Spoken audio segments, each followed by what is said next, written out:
അസ്സലാമു അലൈക്കും.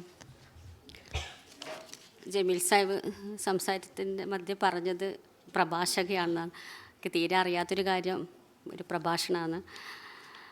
ഇപ്പോൾ ജമീൽ സാഹിബ് നമ്മളെ ഈ കാര്യത്തെക്കുറിച്ചെല്ലാം നിങ്ങളോട് നല്ല രീതിയിൽ തന്നെ സംസാരിച്ചിട്ടുണ്ട്. നമുക്കിവിടെ നമ്മുടെ മുമ്പാകെ എത്തിപ്പെട്ട നമ്മുടെ അതിഥിയെക്കുറിച്ച് പറയേണ്ട ആവശ്യമൊന്നുമില്ല. എന്നാലും ജമീൽ സാഹിബ് നിങ്ങളുടെ മുമ്പാകെ അവരെക്കുറിച്ച് നല്ല രീതിയിൽ തന്നെ അവതരിപ്പിച്ചു.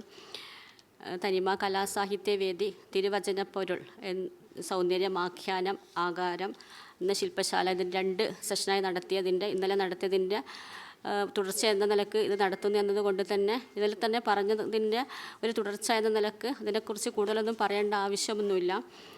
ഖുർആനിൻ്റെ സൗന്ദര്യത്തെക്കുറിച്ച്, ഭാഷാ ശൈലിയെക്കുറിച്ച്, ആഖ്യാന രീതിയെക്കുറിച്ച് നമ്മൾ നിരന്തരം സംസാരിച്ചുകൊണ്ടേയിരിക്കുന്നുണ്ട്.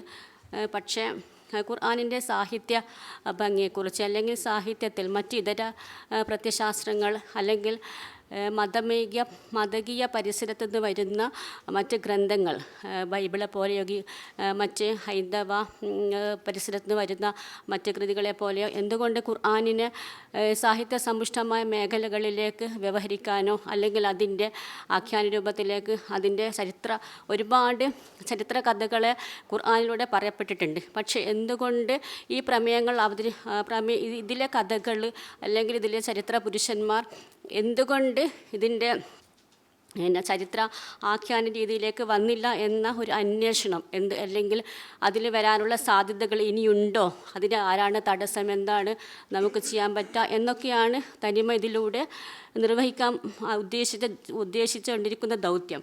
അതിനുവേണ്ടി ഇന്നലെ നടന്ന സെഷനിൽ നമുക്ക് സാഹിത്യത്തിലെ ശ്രദ്ധേയമായ 2 മേഖലകളായ കവിതകളിലും അതുപോലെ തന്നെ കഥ, ഇതിൽ വന്ന ഖുർആനികമായ സംഭാവനകളെ, ഖുർആനികമായല്ല മറ്റ് എന്തുകൊണ്ട് ഇതിൽ വന്നില്ല എന്ന് കബീർ സാഹിബും അതുപോലെ സൂപ്പി സാറൊക്കെ വിശദമായി സംസാരിച്ചിട്ടുണ്ട്. ഇത് നമ്മുടെ ഇവിടെ എത്തിയിട്ടുള്ളത് സമീർ ബിൻസി. അവരുടെ വിഷയം ജമീൽ സാഹിബ് പറഞ്ഞിട്ടുണ്ട്. ഖുർആൻ എന്ന ആശയഖനി. സമീർ ബിൻസിയെക്കുറിച്ച് പരിചയപ്പെടുത്തുമ്പോൾ തന്നെ ജമീൽ സാഹിബ് പറഞ്ഞത് തൻ്റേതായ മേഖലകൾ, രാഷ്ട്രീയം, താൻ എന്താണോ പറയാൻ ഉദ്ദേശിക്കുന്നത് തൻ്റെ മേഖലകൾ കൂടെ പറയാൻ ശ്രമിച്ച ഒരാൾ, അങ്ങനെ പറഞ്ഞുകൊണ്ടേയിരിക്കുന്ന ഒരാൾ എന്ന നിലക്ക്. അതുകൊണ്ട് തന്നെ അദ്ദേഹത്തിന് ഈ ഖുർആനിനെക്കുറിച്ച്, എന്തുകൊണ്ടാണ് ഖുർആൻ സൂഫിസത്തിൻ്റെ, ഖവാലിയുടെ മറ്റു മേഖലകളിൽ ഇസ്ലാമിക സാഹിത്യത്തെ സമന്വയിപ്പിച്ചുകൊണ്ട് മുന്നേറാൻ സാധിക്കാതെ പോയത് എന്നത് ഒരുപക്ഷെ അത്തരമൊരു അന്വേഷണമായിരിക്കും അദ്ദേഹം നടത്തുക എന്ന് തോന്നുന്നു.